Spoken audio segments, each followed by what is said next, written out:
Нека сега продължим с полагането на декоративната мазилка в дневната и коридора. Желанието на всеки е да живее в уютен и уникален дом. С декоративните мазилки, добре подбрани и изпълнени, постигаме по-скоро уникалното звучене в помещението. В това може да сте абсолютно сигурни, защото звученето на мазилката зависи от ръката и настроението на майстора. Обикновено декоративните мазилки имат определен релеф, но за нанасенето им се изисква идеално гладка стена, добре обработена и шлайфана. Декоративната мазилка Кадоро, която ви представяме, е предназначена за вътрешна употреба. Продуктът е на акрилна основа във водна дисперсия. Различните видове материали са създадени, за да отговорят на нуждите на пазара в зависимост от проблематиката и спецификата на обектите. Нашата компания предлага материали в различни категории – минерални, акрилни, силоксанови, акрил-силоксанови, като всички те са във водна дисперсия. Това означава, че се разреждат с вода. Ако мога да обясня по най-разбираем начин, тези серии продукти се различават основно по отношение на основните си качества – адхезия, паропропускливост, водоустойчивост, еластичност и маскировъчни свойства. Преди нанасянето на самата мазилка, стените и тавана се грундират със специален грунт. Върху предварително нанесената основа се полага и самата мазилка, която е напълно готова за употреба, оцветена в желания цвят. Мазилката може да се оцветява в многообразие от цветове. С материала се работи изключително лесно.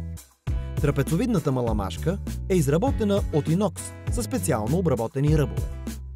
Сами можете да видите, че в зависимост от ъгъла, под който пада светлината, се получават най-различни ефекти.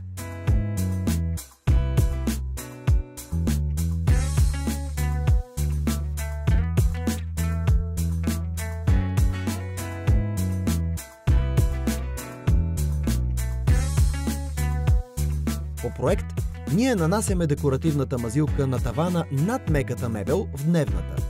Мястото е ограничено от декоративни профили, които придават още по-завършен вид на тавана. Мазилката е с неповторим сатенен ефект и придава сякаш копринен вид на стените. Самата мазилка има интересна история, защото е разработена специално по молба на Руската православна църква.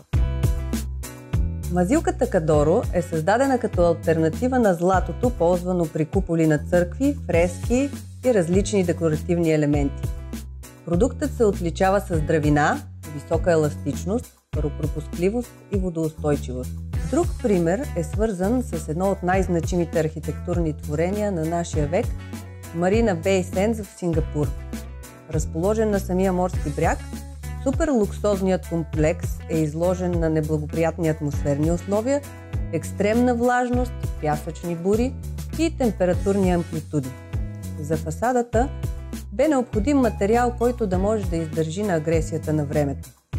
За този случай колегите от лабораторията създадоха ново поколение декоративно фасадно покритие на акрил-силоксанова основа с кристални парченца.